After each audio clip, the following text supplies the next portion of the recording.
نحمدہ و نصلی علی رسول الکریم بسم اللہ الرحمن الرحیم رب اشرح لی صدری ویسر لی امری واحلل عقدۃ من لسانی یفقہوا قولی۔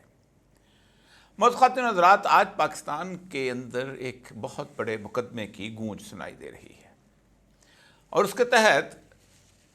ایف آئی اے نے ایک چالان پیش کیا ہے کہ پاکستان کا منتخب وزیر اعظم عمران خان اور اس کی کابینہ پاکستان کے عوام کو کسی طور پر بھی وہ راز بتانے کے اہل نہیں تھے کہ جو راز پاکستان کی سلامتی کو خطرے میں ڈال سکتا تھا۔ پاکستان کا یہ آئین میرے ہاتھ میں ہے اور یہ آئین صرف اور صرف وزیر اعظم پاکستان اور اس کی کابینہ کو یہ اختیار دیتا ہے کہ وہ پاکستان کے معاملات کے اندر کوئی اگر ایسی خفیہ معلومات انہوں میسر آئیں جس کو وہ عوام کی بھلائی کے لیے عوام کو بتانا چاہیں تو صرف انہی کو اختیار ہے اور وہی کر سکتے ہیں۔ اس بات کے اوپر اب کوئی دو رائے نہیں ہے کہ پاکستان کے اندر آنے والا سائفر ایک ایسی بڑی دھمکی آمیز سازش تھی کہ جیسی سی آئی اے نے اس سے پہلے 72 مختلف قسم کے رجیم چینج آپریشنز کے اندر کی تھی اور اس کا اب تو ریکارڈ پوری دنیا کے سامنے واضح ہے۔ اس سازشوں کا آغاز 1953 اور 1953 اور 54 میں ایران سے مصدق کی گورنمنٹ کو ختم کرنے سے ہوا تھا اور پھر اس کے بعد افریقہ سے ہوتا ہوا چلی اور باقی جگہوں سے ہوتا ہوا پاکستان تک پہنچا تھا۔ یہ سائفر جو کہ ایک خاص مخصوص زبان کے اندر ہوتا ہے اور وہ فارن آفس کی ان مختلف قسم کی محفوظ ترین پناہ گاہوں کے اندر محفوظ رکھا جاتا ہے اور اس کو ترجمہ کر کے مختلف اداروں کو بھیج دیا جاتا ہے تاکہ وہ اسے اپنے حساب سے پڑھیں۔ اس راز کو تشخیص بام کرنے کا اختیار نہ پاکستان کی سپریم کورٹ کے چیف جسٹس کے پاس ہے اور نہ پاکستان کے کسی بھی اور ادارے کے پاس ہے۔ اگر اس سائفر پاکستان کی مسلح افواج کے سربراہ کے پاس پہنچ جائے یا سپریم کورٹ کے کسی ادارے کے پاس پہنچ جائے تو وہ اسے لوگوں کو نہیں بتا سکتا۔ یہ اختیار صرف اور صرف وزیر اعظم پاکستان اور اس کی کابینہ کو حاصل ہے۔ بالکل ایسے ہی کہ اگر بھارت کے اندر متعین پاکستان کا سفیر ایک سائفر میسج بھیجتا ہے کہ پاکستان کی سرحدوں کے اوپر بھارت نے اپنی فوجیں جمع کر لی ہیں اور ان فوجوں نے عنقریب پاکستان پر حملہ کرنا ہے، تو وہ سائفر میسج وزیر اعظم جو ہے اپنی سیکورٹی کونسل کے مشورے کے ساتھ اور پھر کابینہ سے اس کی اپروول لینے کے بعد عوام کو بتاتا ہے اور کہتا ہے آپ لوگ جنگ کے لیے تیار ہو جاؤ۔ اس کام کے لیے کسی اور کو، کسی بیرونی قوت کو اور کسی اندرونی قوت کو کوئی اختیار نہیں۔ لیکن آج پاکستان کی عدالتی نظام کے اندر ایک ایسا مقدمہ پیش ہوا ہے کہ جس کی نظیر نہ تو اس پاکستان کے پینل کوڈ میں نظر آتی ہے اور نہ پاکستان کے کسی اور قانون کے اندر۔ یہ مقدمہ چلے گا اور اس مقدمے میں ہو سکتا ہے سزا بھی ہو جائے،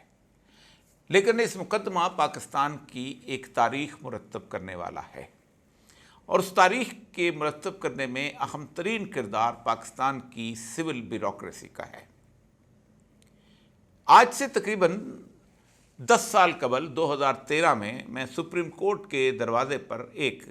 ریٹ پٹیشن دے کے گیا جسے 184(3 یعنی سو موٹو ریفرنس کہتے ہیں۔ یہ سو موٹو نہیں، یہ اختیار سپریم کورٹ کا ہے، اس کو کوئی بھی بندہ دروازہ کھٹکھٹا سکتا ہے اور وہ اس سے کیس کو سن سکتے ہیں بشرطے کہ یہ کیس دو چیزوں کے متعلق ہو۔ ایک تو میٹر آف پبلک امپورٹنس، یہ عوامی اہمیت کا حامل مقدمہ ہو، اور دوسرا یہ فنڈامنٹل ہیومن رائٹس، بنیادی انسانی حقوق سے متعلق ہو۔ کیس یہ تھا کہ پاکستان کے اندر پاکستان کی ساری سول بیوروکریسی نے 20 سے 21 گریڈ کی پروموشن کے لیے، یعنی 21 گریڈ وہ گریڈ ہوتا ہے جو آخری گریڈ ہوتا ہے، اس کے بعد صرف 22واں گریڈ ہوتا ہے کہ جو پروموشن نہیں ہوتی وہ وزیر اعظم کی اپنی مرضی اور ثوابدید کو ہوتا ہے، سویٹ ول ہوتا ہے کہ جس کو چاہے وہ پروموٹ کرے اور جس کو چاہے نہ کرے۔ اس کے اندر انہوں نے تقریباً 82 کے قریب لوگوں کو پروموٹ کیا تھا اور وہ سارے کے سارے وہ تھے کہ جو اس کی پروموشن کے حقدار نہیں تھے، صرف ان کی رشتہ داریاں تھیں جس کی وجہ سے انہیں پروموٹ کیا گیا ہے، اور اس کی بنیاد کے اوپر انہوں نے تقریباً 100-150 لوگوں کو چھوڑ دیا تھا، جن میں سے میں بھی ایک شامل تھا۔ ان میں آصف زرداری صاحب کے بہنوئی بھی تھے، اس میں اس وقت چونکہ وہ صدر پاکستان تھے، اور اس کے ساتھ ساتھ اس میں، اور وہ آخری نمبر پہ تھے، ان تک پہنچنا بہت ضروری تھا، اس لیے یہ سب کچھ کیا گیا تھا۔ ان میں مجید ملک صاحب کے صاحبزادے بھی تھے، ان میں حسین حقانی کے بھائی بھی تھے، اس میں سمیرہ ملک کے خامد بھی تھے، بے شمار ایسے لوگ تھے کہ جو لوگوں کو محبوب اور منظور نظر تھے۔ میں جب عدالت کے دروازے پہ پہنچا تو انہوں نے کہا کہ آپ کیا سمجھتے ہیں کہ آپ پاکستان کے اندر سپریم کورٹ میں آئے ہیں، آپ نے اس کو سول کورٹ سمجھ لیا ہے کہ ہم آپ کو پروموشنیں دیتے رہیں؟ میں نے کہا میں پروموشنیں مانگنے نہیں آیا، میں صرف ایک دکھ کا اظہار کرنے آیا ہوں کہ اس سلیکشن بورڈ کے اندر پاکستان کی پوری بیوروکریسی موجود تھی، اور سب جانتے تھے کہ یہ غلط ہو رہا ہے، لیکن اگر ایک شخص بھی اس کے خلاف آواز اٹھا لیتا تو میں شاید سپریم کورٹ نہ آتا۔ یہ 26 کے 26 فیڈرل سیکرٹری اور آئی جی اور اس کے بعد چیف سیکرٹری جو تھے، یہ سب کے سب جو تھے اس جرم کے اندر مسلسل مستقل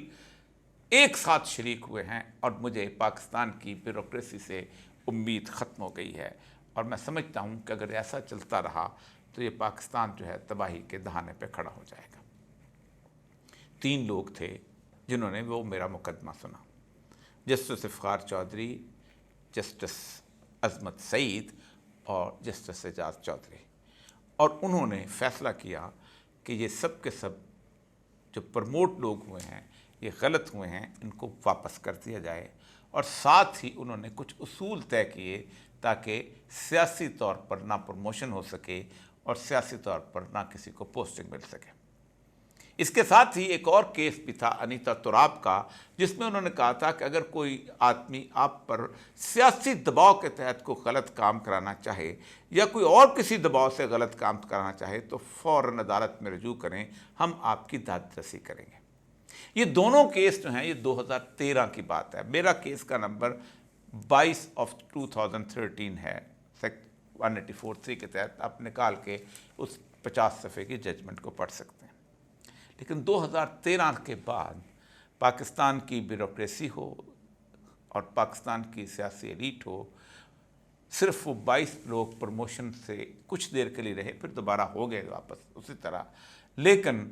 وہ اصول جو طے کیے گئے تھے ان اصولوں پر کسی طور پر سپریم کورٹ عمل درآمد نہ کرا سکی، اور سپریم کورٹ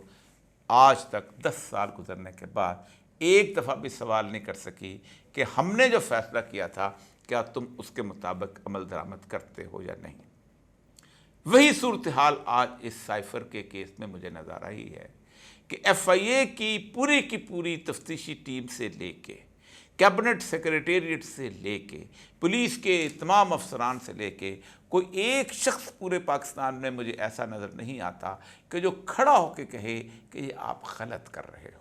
مجھے معلوم ہے کہ یہ غلط ہے، یہ صرف کچھ مقاصد کو حاصل کرنے کے لیے کہہ رہے ہو۔ اگر وہ ایک شخص بھی موجود ہو تو میں پاکستان کی بیوروکریسی کے مستقبل سے امید وابستہ کر سکتا ہوں، لیکن آج اس کیس کو باقاعدہ ایف آئی اے کے اندر بناتے ہوئے جن لوگوں کے ہاتھ گندے ہوئے، اس طرح کے کئی کیسز کو بناتے ہوئے جن لوگوں کے ہاتھ گندے ہو رہے ہیں، ان میں سے کوئی احتجاج تک نہیں کرتا کہ ہم سے غلط کام کروایا جاتا ہے۔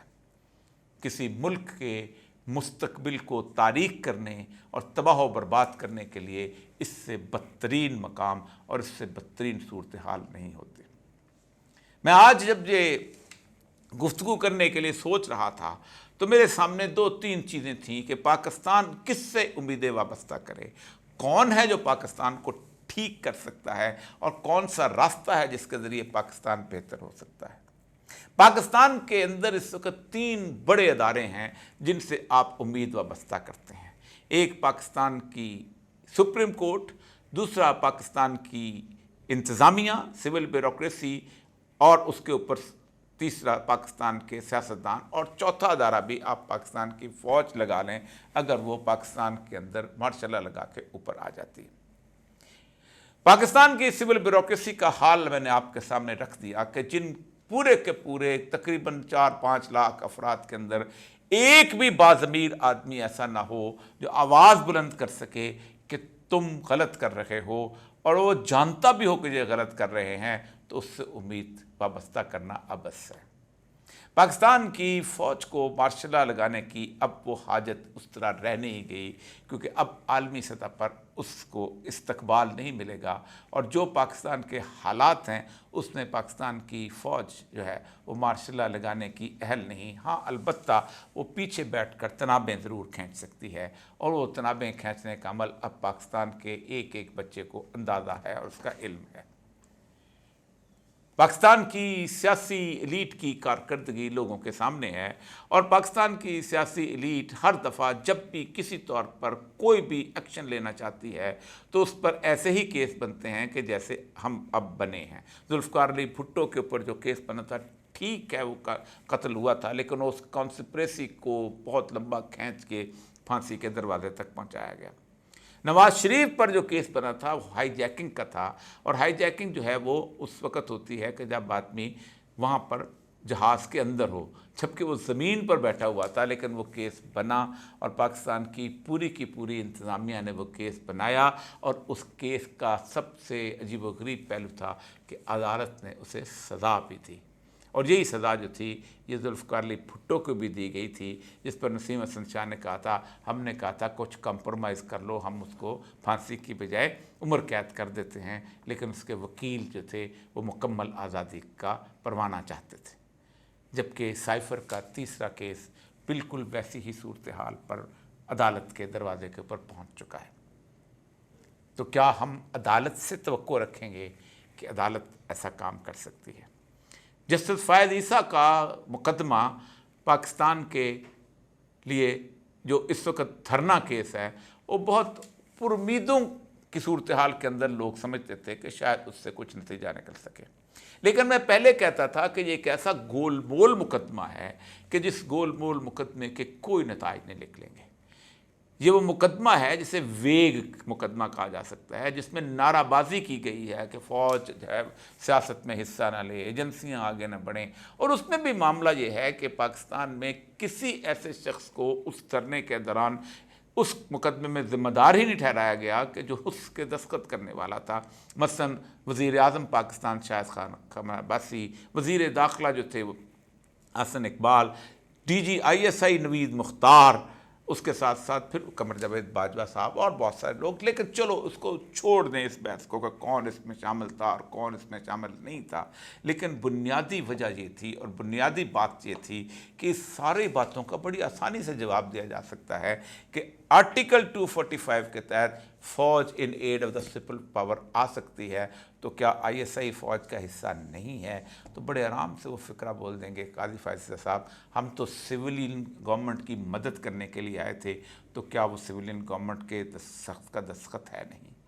लेकिन काजी फ़ायद ईसा साहब के पास वैसा ही एक मुकदमा खड़ा है पाकिस्तान की सुप्रीम कोर्ट का। अगर उसका जवाब काजी फ़ायद ईसा न ले सके तो मैं आपको एक बात लिख के दे सकता हूँ कि पाकिस्तान के 24 करोड़ अवाम जो हैं वो सुप्रीम कोर्ट से अपनी उम्मीदें वाबस्ता न करें। वो ये है कि पाकिस्तान की सुप्रीम कोर्ट ने एक फ़ैसला किया था कि 14 मई को पंजाब में इलेक्शन होने चाहिए। इस फैसले को बड़ी ढिठाई के साथ चीफ इलेक्शन कमिश्नर और उनके साथियों और बाकी पूरी की पूरी इंतज़ामिया ने मजाक में उड़ाया। बिल्कुल ऐसे ही है कि पाकिस्तान के अंदर आप कहें कि फ़लाँ शख्स कातिल है, उसको सज़ा दे दी जाए और जेल का सुपरडेंट कहे ये मेरे पास कमरे में बैठा है, तुम इसको फांसी घाट पे पहुँचाओ। मैं देखता हूँ कि इसको, इसलिए कि इससे मुल्क में अमन तबाह हो जाएगा, इससे मुल्क के अंदर सियासत तबाह हो जाएगी। या अगर कोई शख्स कहे कि फ़लाँ अदालत हुक्म दे कि फ़लाँ शख्स का घर खाली कर दो और पुलिस उस शख्स के दरवाजे के ऊपर खड़ी हो जाए और कहे कि ये घर खाली नहीं कर सकते क्योंकि ये हमारे IG साहब का हुक्म है, तो अदालत को तमस्खर पूरे मुल्क में, अदालत का तमस्खर पूरे मुल्क में उठता है। फ़ायद ईसा साहब अगर 14 मई के उस फैसले को इम्प्लीमेंट तो अब हो नहीं सकता, उसके मुजरमों को सज़ा न दे सके तो ये 11 महीने किसी किस्म की उम्मीद जो है वो अबस है। रास्ता क्या है? अमूमन कहा जाता है कि मैं इस दुख का इजहार करके चला जाता हूँ लेकिन रास्ता नहीं दिखाता। पाकिस्तान के अंदर इस वक्त जो अदालती सूरत हाल है, पाकिस्तान के अंदर इस वक्त जो सियासी सूरत हाल है, पाकिस्तान के अंदर इस वक्त जो माशी सूरत हाल है, और पाकिस्तान के अंदर इस वक्त जो मुकम्मल तौर पर एक ऐसी कैफियत है जिसमें मायूसी है, उसमें सिर्फ दो रास्ते बाकी बचते हैं। एक रास्ता ऐसा है जो पाकिस्तान को बेहतर कर सकता है, और उस रास्ते की तरफ अल्लाह तबारक व तआला ने पाकिस्तान के अवाम को एक मौका फराहम कर दिया है। पाकिस्तान के आइन, पाकिस्तान के कानून और पाकिस्तान के तमाम जितने अदारे हैं उनके बारे के अंदर एक मुकम्मल तौर पर नई ओवरहॉल चाहिए। पाकिस्तान के कानून को, आइन को बेहतर तरीके से मुरतब करने की ज़रूरत है, और उसके लिए पाकिस्तान के किसी भी सियासी लीडरशिप को 2/3 मेजॉरिटी चाहिए, बल्कि उससे भी ज़्यादा की मेजॉरिटी चाहिए ताकि अवाम उसके साथ हो। पाकिस्तान की मुसल्लह अफवाज हों या पाकिस्तान की अदलिया हो या पाकिस्तान की ब्यूरोक्रेसी हो, इन सब को असर नौ तरतीब देने की ज़रूरत है, वरना अदलिया में ऐसे ही जज आते रहेंगे कि जो ऐसे फैसले करते रहेंगे जिन पर लोगों का एतमाद नहीं है, या फिर पाकिस्तान में ऐसी ही ब्यूरोक्रेसी आती रहेगी कि जो मुकम्मल तौर पर दबाव में आकर अपने मफादात के लिए खामोश रहे और सच और हक का साथ न दे सके, और पाकिस्तान की फ़ौज को भी अपने मामलात को दुरुस्त रखने के लिए बार बार तबाह आजमाई करनी पड़ेगी। इसके लिए एक शानदार किस्म के इलेक्शन की ज़रूरत है, और इस वक्त पाकिस्तान के तमाम सर्वे ये बताते हैं कि एक पार्टी कम अज़ कम ऐसी है जिस पर अवाम ने कई साल बाद, 75 साल बाद पहली दफ़ा एतमाद किया है। पाकिस्तान के जो पहले आम इलेक्शंस थे वो 1970 में हुए थे, उसमें भी शेख मुजीबुर रहमान को 60% लोगों की अक्सरियत हासिल थी और 60% ही सीटें उसने ली थीं, जबकि इस खित्ते में भी जुल्फ़िकार अली भुट्टो जो बचा किचा खित्ता है, उसके भी भुट्टो के पास सिर्फ ऐसी अक्सरियत थी कि जिसमें 2 सूबों में अक्सरियत हासिल करता था, लेकिन जुल्फ़िकार अली भुट्टो को उसकी उस पॉपुलैरिटी का खमियाजा भुगतना पड़ गया, उसको चलने नहीं दिया गया, अगरचे कि वो 1970 की उस हालत में वापस आया था जब कौम मुज़महिल थी, जब कौम चाहती थी कि उस 1971 के ज़ख्मों को भूल जाए। उसने वो कैदी वापस लाया और आगे ले चला, लेकिन उसकी अपनी गलतियां थीं और साथ की बाकी सजाएँ थी, जिसकी वजह से ये सूरत हाल हुई। नवाज शरीफ को भी 1997 में 2/3 मेजॉरिटी हासिल हुई थी और उसको भी चारों सूबों के अंदर ये इक़्तिदार मिला था, लेकिन उस इक़्तिदार के अंदर हिस्सेदार बहुत थे। कुछ लोग समझते थे कि हमने पाल पोस के इसको यहाँ तक परवान चढ़ाया है और ये हमें आंखें दिखाने की कोशिश करता है, और इसी मुठभेड़ में 1999 आ गया। अब भी ये ख़तरात जो हैं मौजूद हैं कि काश कहीं पर ऐसा वक्त आ जाए कि ये 2/3 मेजॉरिटी लेने वाला इमरान खान जो है ये कहीं इधर उधर हो जाए और हम दोबारा से वैसे ही स्प्लिट मैंडेट वाली गवर्नमेंट लेके आ जाएं। ये एक रास्ता है पाकिस्तान के सारे निज़ाम को ओवरऑल करने का, वरना और आइनी रास्ता कोई मौजूद नहीं। जजों की असर नौ भर्ती से लेके अदलिया के निज़ाम को तब्दील करने से लेके ब्यूरोक्रेसी के अंदर बेहतर कारकर्दगी के लिए लोगों को लाने के लिए आपको इतने ही बड़े मैंडेट की ज़रूरत है जो अल्लाह तबारक व तआला ने इस वक्त आपको अता किया है, और उसको नज़र आ रहा है कि अगर इस मुल्क के अंदर बेहतर फ्री एंड फेयर इलेक्शन हुए तो ऐसा होगा। अगर ऐसा नहीं हुआ तो फिर दूसरा एक ही रास्ता है, उठेगा जब जब में सरफरोशां पड़े के सारो रसन के लाले, जजा सज़ा सब यहीं पे होगी, यहीं से उठेगा शोर महशर, यहीं पे रोज़े हिसाब होगा। पाकिस्तान नहीं, दुनिया के मुल्कों की तारीख़ उठा के देख लें, जिन मुल्कों में भी इस सतह की अवामी बेदारी आई है और उस बेदारी को कुचलने की कोशिश की गई है, वहाँ पर लोग उठे हैं और उन्होंने इस आइन को पालाए ताक रखा है और अपने हाथ से फैसले लिखने शुरू किए। वो अवामी इनकलाब दूसरा रास्ता है। बेहतर यही है کہ ہوش میں رہتے ہوئے پہلے راستے کا انتخاب کر لیا جائے۔